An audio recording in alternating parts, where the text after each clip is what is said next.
So a good friend of mine dared me to finish this burger joint game in a couple hours, so I decided to do that.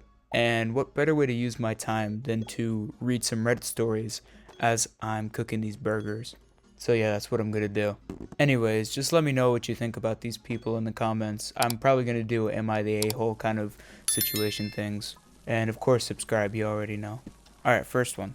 Am I the a-hole for telling my wife that she will be driving the extra distance since she is the one that got our daughter banned from our daycare?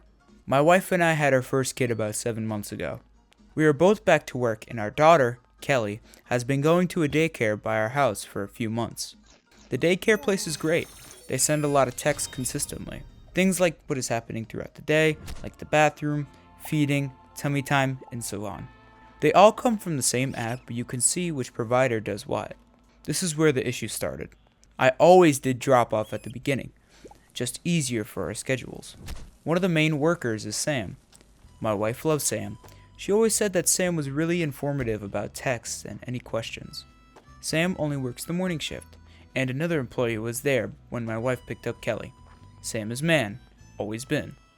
About a month ago, my wife dropped off Kelly in the morning and learned Sam was a man and not a woman.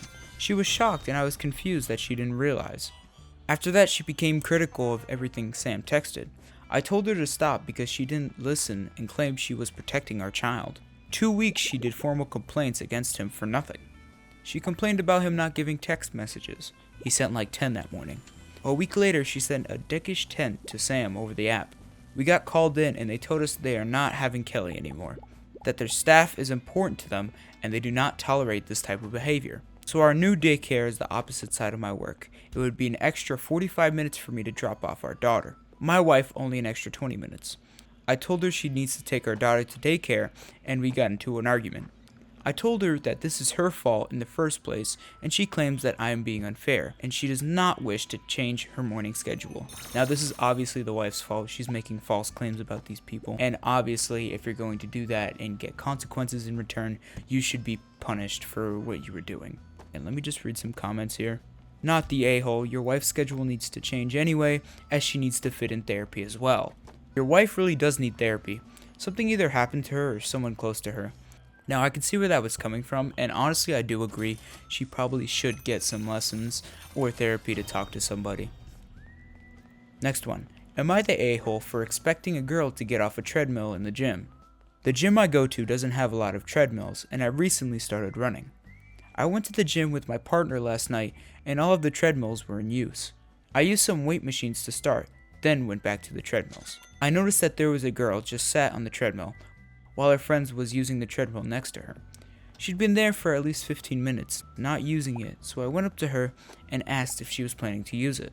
She said she is with her friend, but I just said she can wait next to her friend's machine instead of taking up the machines from people who want to use them. She shrugged her shoulders and refused to move.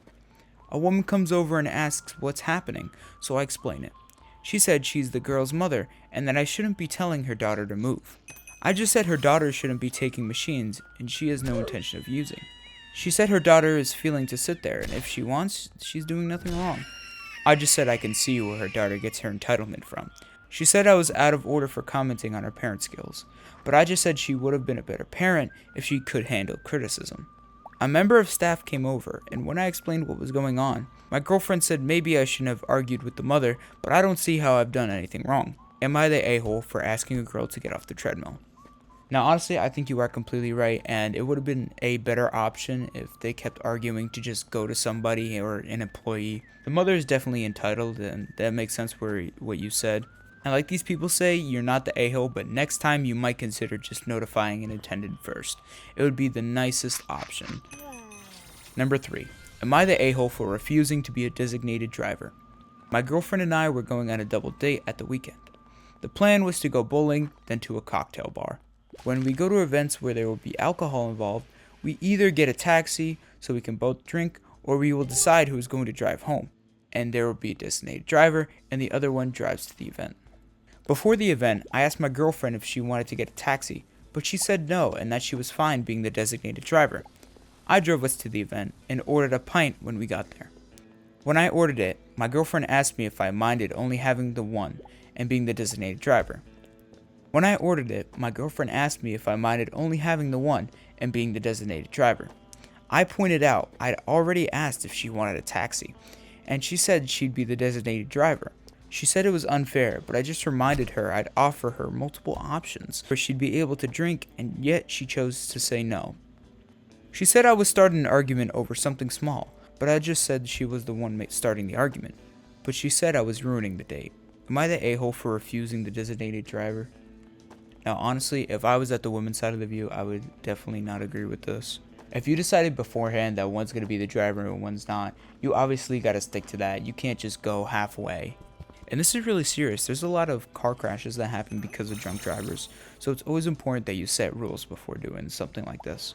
And here's the most liked comment. Not the a-hole. Assuming you stay with her, you need to have a long discussion about boundaries and keeping her word. This most likely is what's going to happen, and to that, I'd say probably dump her. Alright, next one. Am I the a-hole for not letting my brother live with me? So, here's some backstory. I, 24 female, have never actually talked about my life problems because I figured my life was one of a kind. So I've been dealing with my family's issues since I was a young child, and now I'm 24 years old. 2 out of 6 of my brothers are addicts.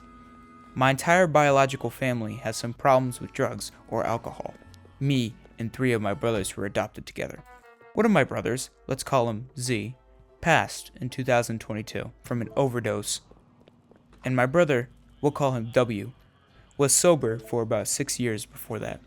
Z had stolen from me and lied to me so many times, and he finally told me that he wanted to get better. I found him at a free inpatient rehab, but he never came, and about 3 months later is when he OD'd.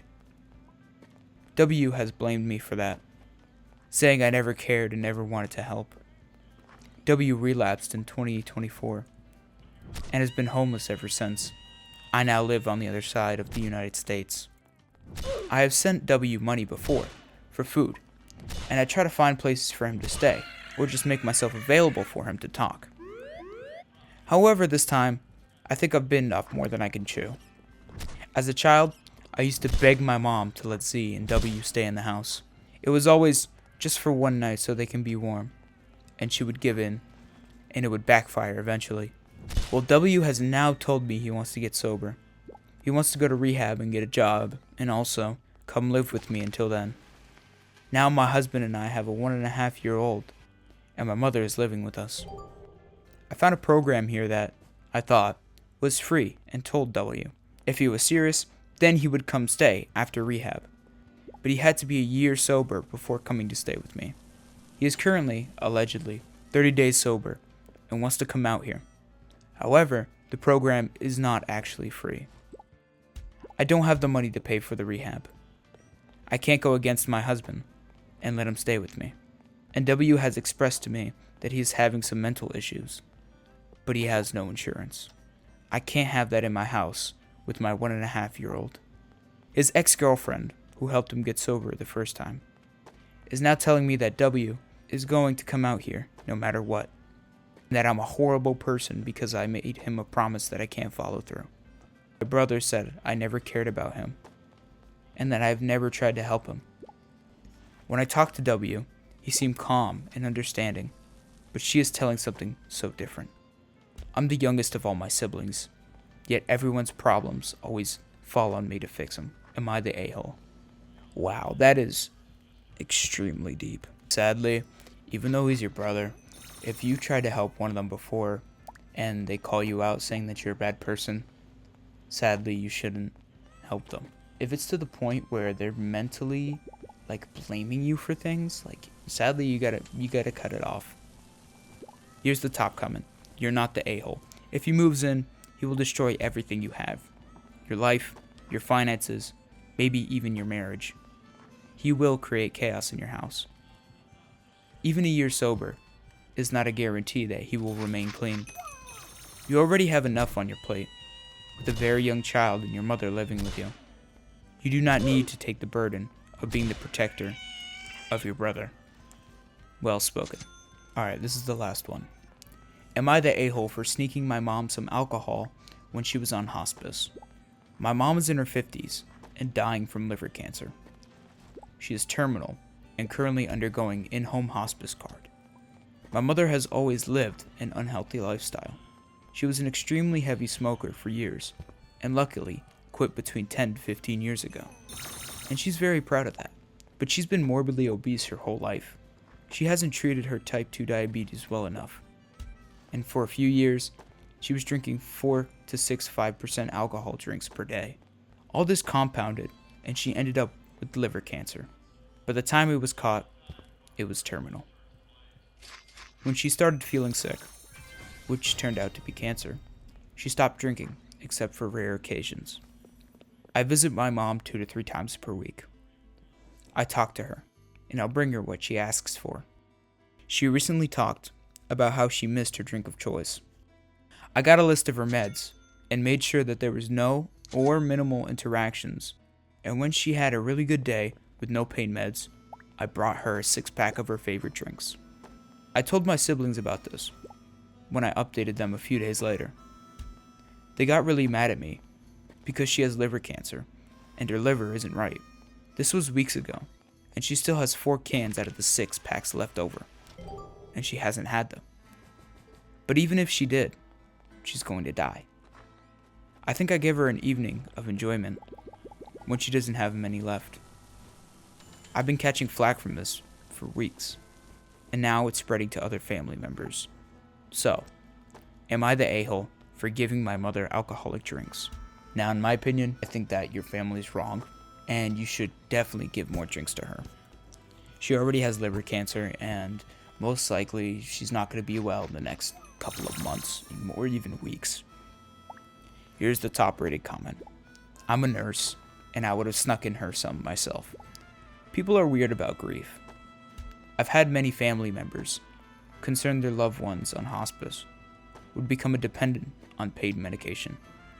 I think it's mostly denial. And that is a great way to finish. Thank you all very much for watching.